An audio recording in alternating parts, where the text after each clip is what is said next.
Le débat de ce Smart Impact. Je vous présente tout de suite mes invités. James de Rohany, bonjour, bienvenue. Bonjour. Vous êtes le président de GreenGen Technologies. À vos côtés, Thomas Gonon, bonjour, bienvenue à vous aussi. Bonjour, merci. Le président de la maison A de Fucini. Alors, on va commencer par présenter vos entreprises respectives. GreenGen Technologies, start-up toulousaine, c'est ça? Qu'est-ce que vous mettez au point? Qu'est-ce que vous avez inventé? Alors, nous sommes basés à Toulouse, créés depuis 2017, et nous créons des bouteilles en composite de fibres de lin.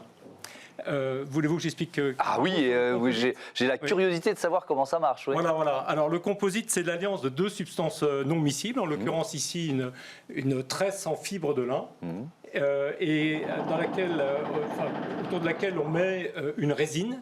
Et cette résine, donc, en fait un composite, c'est-à-dire quelque chose d'extrêmement solide, de la même façon qu'on fait un composite de fibre de verre pour faire une coque de bateau légère qui peut traverser les océans pendant des décennies, ou aujourd'hui, et c'est la liaison avec Toulouse, de la fibre de carbone pour pouvoir faire des ailes d'avion. Et donc nous sommes tellement proches d'Airbus et de tous les fournisseurs d'Airbus que nous avons développé avec eux ce principe, mais en partant d'une fibre biosourcée. Et donc vous avez inventé une bouteille, quoi, en quelque sorte, à partir de cette technologie. Oui, c'est ça. Voilà, j'ai passé ma vie dans les vins et spiritueux. Je complexe un peu du nombre de bouteilles que j'ai fait circuler à travers la planète, et on découvre aujourd'hui que c'est peut-être pas vraiment une bonne idée. Donc l'idée est venue de faire une bouteille ultra légère. Elle pèse 80 grammes aujourd'hui, elle devrait descendre à 45 prochainement, et qui soit hyper solide, parce que avec de la fibre de lin, aussi curieux que ça puisse paraître, on fait aujourd'hui des ailes de voitures de compétition, on fait même des parties de satellites et des parties d'avions. Voilà. Thomas Gonon, présentez-nous la maison A de Fucini pour commencer. Eh bien, la maison A de Fucini, c'est une maison de cognac avant tout. On produit aussi d'autres spiritueux tels que la vodka, mais c'est une maison de cognac. On en est très fiers. On est dans le centre de Cognac. On est situé sur les bords de la Charente. Et nous produisons du cognac pour le monde entier. Et vous avez donc décidé de faire confiance à GreenGen. Pourquoi? Pourquoi? Tout simplement parce qu'on travaille comme n'importe quelle société de nos jours sur le bilan de carbone de notre société, de nos produits, des produits que nous proposons à nos consommateurs. Et il s'avère que dans une maison traditionnelle de cognac, la bouteille traditionnelle représente plus d'un tiers du bilan carbone de notre activité. Il a fallu donc travailler sur ce point, et le premier critère, c'est réduire, recycler, réutiliser d'abord et recycler ensuite. Et avant tout, c'est réduire. Et réduire quoi principalement? Réduire le poids. Une bouteille traditionnelle, c'est relativement lourd. C'est 600, 700, 800 grammes, voire plus. Et ce qui nous a intéressé dans la technologie de GGT, c'est effectivement le poids. Effectivement, le poids, vous nous l'avez montré, c'est très très léger.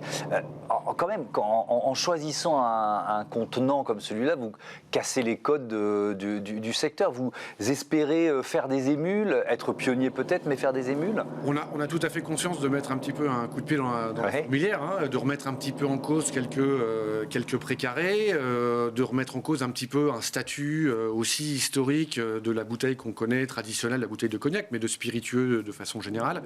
Et en effet, la volonté était aussi de se poser d'autres questions, de penser différemment, et de se dire que ce qu'on a toujours fait n'est peut-être pas forcément ce qu'on devra continuer à faire. Oui, parce qu'il y a une première démarche qui consiste à faire des bouteilles, mais avec moins de verre. Ça, c'est possible, des bouteilles un peu moins lourdes. Mais moins de verre, c'est toujours 500 grammes, 600 grammes de verre. C'est-à-dire qu'on peut réduire de 100, 150 grammes, 200 grammes, suivant certaines formes de bouteilles. Et toutes les marques ou toutes les formes de bouteilles ne le permettent pas. Donc, on pense différemment.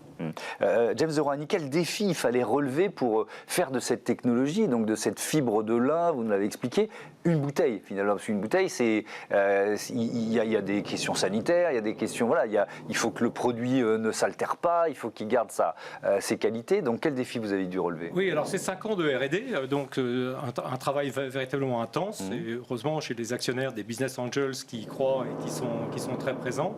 Mais vous avez raison, le premier défi, et je dirais c'est un défi technique, et c'est aussi un défi de législation, c'est l'alimentarité de la bouteille. Et donc pour l'instant encore, et probablement pour au moins 3 ans, nous avons à l'intérieur un liner alimentaire qui est fait à partir de PET, pétro-sourcé, mais recyclé, dont le poids aujourd'hui est de l'ordre de 40 grammes, et nous travaillons pour que d'ici la fin de cette nouvelle année, nous puissions le descendre aux alentours de 10-12 grammes. Et donc là, véritablement, on aura limité ce liner à sa masse minimum. Si on compare une bouteille en fibre de lin et une bouteille en verre, en quoi vos bouteilles sont moins énergivores? C'est-à-dire qu'il y a les matériaux, si on peut faire un peu le bilan carbone finalement ou le bilan matériaux. Avec plaisir. Alors, il faut que je commence par parler du verre. Ouais. Le verre a un bilan carbone qui est assez mauvais, dans le sens où il faut aller chercher de la silice, du sable aquatique, dans le lit d'une rivière ou dans la mer, ça pèse très lourd, et de l'amener dans une fonderie, et ensuite faire circuler ces bouteilles qui peuvent peser parfois jusqu'à 1 kg, et souvent plutôt 450, 500, 600 grammes.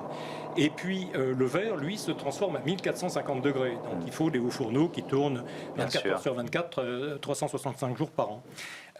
Il faut savoir que, et c'est quelque chose que le public connaît assez peu, c'est qu'en fait, la planète va être en rupture de cette silice bien avant le charbon, le gaz et le pétrole. Il n'y en aura plus. C'est pour ça que les verriers font autant d'efforts, et font très bien, de baisser le poids de leurs bouteilles. Voilà. Et le premier consommateur de cette silice, c'est le bâtiment. Et le second, c'est donc le verre qui peut servir de vitre dans le bâtiment ou qui peut servir d'emballage. Alors, dans le même temps, un hectare de lin qui nous permet de fournir à peu près 7500 ou 8000 bouteilles, lui, absorbe 2,5 tonnes de CO2 parce que c'est la photosynthèse et en respirant, la plante fixe du CO2. Donc on part déjà avec un bilan carbone négatif sur le principe, parce que quand on applique le bilan carbone, on n'est pas censé partir d'un point négatif, on est censé partir de zéro. Mais en tout cas, donc, on est négatif. Mais et en termes de consommation d'eau, c'est une plante qui consomme beaucoup d'eau ou pas, non, pas quasiment tant que ça? pas. C'est une plante qui normalement ne s'irrigue pas, en fait ne s'irrigue quasiment jamais. Elle pousse 75% de la production mondiale est française, dans le quart nord-ouest de la France, donc c'est très important pour nous, à la fois parce que ça fait un produit 100% français, mais aussi parce que ça n'est pas loin. S'il fallait chercher ce lin à l'autre bout du monde, ça aurait un mauvais bilan carbone de transport, si vous voulez. Et le lin n'utilise quasiment pas, voire pas du tout, de produits phytosanitaires. Donc c'est une culture qui, au final, fixe du carbone. Thomas Gonon, c'est un autre élément important, la souveraineté, parce que le verre, c'est peut-être pas si simple de s'en procurer aujourd'hui. Voilà, il y a ces questions-là qui sont aussi derrière. On parle beaucoup d'indépendance en ce moment, d'indépendance énergétique, d'indépendance sur aussi tout ce qu'on consomme au quotidien. Et c'est vrai que à l'heure actuelle, nous sommes extrêmement dépendants d'un seul matériau. Et c'est justement l'intérêt de la solution, c'est d'ouvrir un petit peu. C'est certainement pas de renoncer au verre. On ne le souhaite pas. Le verre est quelque chose de très noble, qui se conserve très longtemps, qui est très joli. Enfin, c'est un aspect primordial dans notre métier. L'aspect visuel pour notre consommateur. On fait quand même des produits extrêmement nobles et qualitatifs. Donc c'est certainement pas renoncer, mais c'est diversifier tout simplement. Diversifier avec aussi une question de transport, parce que là on a beaucoup parlé de poids, mais en quoi c'est un enjeu important pour vous? James parlait de la production elle-même de la bouteille. James peut en parler mieux que moi, mais sur ce type de bouteille, tout est fabriqué à température ambiante. Il n'y a pas besoin de four, il n'y a pas besoin de climatiseur pour refroidir, donc il y a une consommation énergétique bien inférieure, mais il y a aussi surtout le poids lui-même de la bouteille qui, dans le transport, consomme du carbone. Un camion rempli de bouteilles traditionnelles pèse bien plus qu'un camion rempli de bouteilles en fibre de lin que propose GGT. Et ça, pour nous, c'était important parce que la filière cognac, et nous notamment, à De Fusigny, nous exportons 99% de nos produits. Et ces produits vont très loin. Ils vont en Chine, ils vont dans les pays de l'Est, ils vont aux États-Unis principalement. Donc, on se devait de prendre en compte cet aspect-là.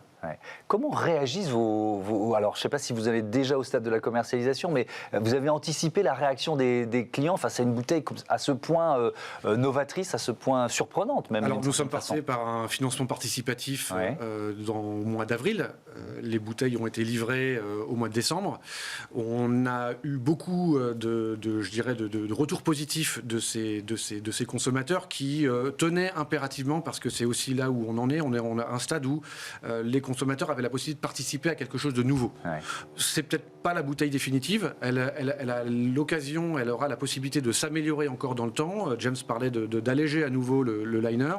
Elle sera encore plus légère dans l'avenir. Et les retours sont extrêmement positifs et extrêmement bienveillants sur tout ce que compose cette bouteille. Oui, et vous avez aussi travaillé sur l'étiquette, c'est ça? Qu'est-ce qu'il y a de particulier? L'étiquette a également une innovation extrêmement importante puisque c'est une étiquette qui est absolument sans papier et sans encre. Alors on se dit, mais sans encre, comment c'est possible? Comment on fait une étiquette? Et là, je passerai la main à James qui maîtrise absolument le déroulé. C'est une étiquette fabriquée à base de caséine technique qui est une composante du lait. Et donc, ça faisait partie des défis à relever, ça aussi? Écoutez, il y a eu un alignement de planètes parce qu'il y a une start-up française, mais une start-up qui a levé plus de 20 millions d'euros. Donc c'est quelque chose qui fonctionne bien avec une grosse usine maintenant qui s'appelle Lactips et qui est en région Rhône-Alpes et qui fabrique cette matière qui ressemble à du plastique mais n'en est pas. Et en fait, tout le monde connaît ce produit sans le savoir. C'est ce qui peut emballer les savons que l'on met dans les machines à laver, vous savez, dans des petites pochettes, et puis hop, ça fond comme ça. C'est la même façon. On utilise ce support-là comme étiquette, si vous voulez. C'est tout le bilan carbone d'un secteur que vous allez pouvoir contribuer à réduire d'une certaine façon? C'est notre ambition, effectivement, parce que c'est extrêmement important. Puis je pense que c'est stratégique pour les vins et spiritueux du monde entier, mais français en particulier, c'est ceux qui nous intéressent évidemment au moins au démarrage, de s'adapter à cette nouvelle demande du consommateur. Parce que il y a une question qu'on a beaucoup travaillé avec des experts de la green et de la clean economy. Aujourd'hui, par exemple, je pose la question et on ne pourra pas y répondre. Est-ce que c'est tout à fait éco-responsable de consommer un vin bio? Donc on se dit c'est un vin bio, c'est raisonnable pour plein de raisons, dans une bouteille en verre. La question est posée. Aujourd'hui, les gens ne se la posent pas vraiment, mais ils sont en train de commencer à se la poser parce que justement, au-delà du côté bio, rentrent de nouvelles notions comme le bilan carbone, l'analyse de cycle de vie, les polluants, etc., etc. Et avec des pionniers comme vous et comme la maison A de Fussigny. Un dernier mot, allez-y rapidement. Quelque chose, c'est qu'on parle beaucoup de réutilisation et c'est effectivement un très important et ça fera partie du cycle pour faire baisser le bilan carbone de toute notre filière. Néanmoins, nous, une maison de cognac qui exporte à 99%, on ne peut pas se permettre de faire revenir une bouteille vide des États-Unis, de Chine ou de Russie pour la nettoyer et la réenvoyer. Et c'est pour ça que la technologie de James nous a séduits. Et merci beaucoup encore une fois à tous les deux et à bientôt sur Bismart. On passe à notre rubrique consacrée aux startups éco-responsables.